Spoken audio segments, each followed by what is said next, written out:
friends, welcome to Siu Smart Workshop. Kurti டாப்ல வந்து நெக்கோட டெப்த் ஜாஸ்தியா இருந்ததுன்னா எப்படி அதை ஆல்டர் பண்றதுன்னு பார்க்கலாம். அதுக்கு நான் ஸ்லீவ் சைடு இந்த மாதிரி 1 inch ரிமூவ் பண்ணிருக்கேன் ஸ்டிச்சிங். நெக் சைடுல வந்து இந்த கார்னர்ல இப்படி ஒரு கட் பண்ணிக்கோங்க. சின்னதா ஒரு நாட்ச் போட்டுக்கோங்க. பாருங்க இந்த மாதிரி இருக்கணும். ஸோ இப்படி பண்ணும்போது நெக்கோட டெப்த் கம்மியாகும். இந்த கார்னர்ல வந்து 1 inchக்கு ஒரு மார்க் பண்ணிக்கலாம் நெக் சைடுல இருந்து.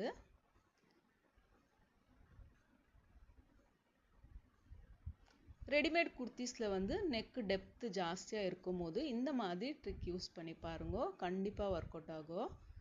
ஃபினிஷிங்கும் நீட்டா இருக்கும். சாரி பிளவுஸ்ல கூட நீங்க இந்த மாதிரி பண்ணிக்கலாம். நெக் லூஸ் இல்ல ஷோல்டர் ஃபால் இருக்கும்போது இந்த மாதிரி நீங்க ஸ்டிச்சிங் போட்டுட்டீங்கன்னா கரெக்ட் ஆயிடும்.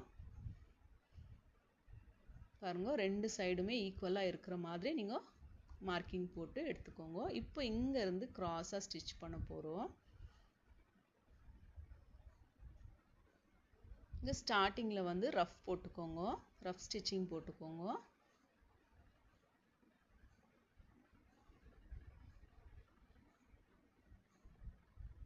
ஃப்ரண்ட் அண்ட் பேக் ஈக்குவலா இருக்கிற மாதிரி பிளேஸ் பண்ணிட்டு இங்க ஸ்டிச் போட்டுக்கலாம்.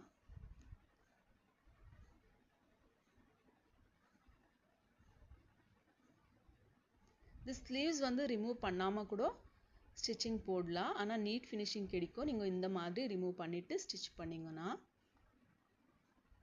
இப்போ வந்து கிராஸ் மார்க் பண்ணிக்கோங்க. இங்க இருந்து இந்த மாதிரி கிராஸா வரணும். நமக்கு நெக் மட்டும் தான் டெப்த் ஜாஸ்தி இருக்கு. அதனால ஸ்லீவ்ஸ் சைடெல்லாம் எந்த சேஞ்சஸுமே இல்லாம ஜஸ்ட் நெக் மட்டும் நம்ம டெப்த் கம்மி பண்ண போறோம். பாருங்க இந்த மாதிரி ஸ்டிச் போட்டாச்சு. டபுள் ஸ்டிச் போட்டுக்கோங்க. பாருங்க back side. So neat finishing கிடைக்கும் இந்த மாதிரி ஸ்டிச் பண்ணும்போது.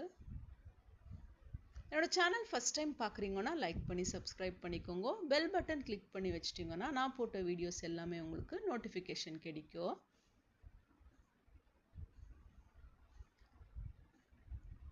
இந்த மாதிரி ஸ்டிச் போட்டதுக்கு அப்புறமா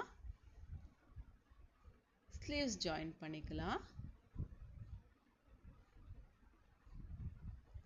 ஸ்லீவ்ஸ்ல எல்லாம் எந்த சேஞ்சஸுமே வராது. ஜஸ்ட் நம்ம அந்த ஃபினிஷிங்காக மட்டும் தான் கொஞ்சம் ரிமூவ் பண்ணிட்டு மறுபடியும் சேம் ஸ்டிச்சிங் போட போறோம்.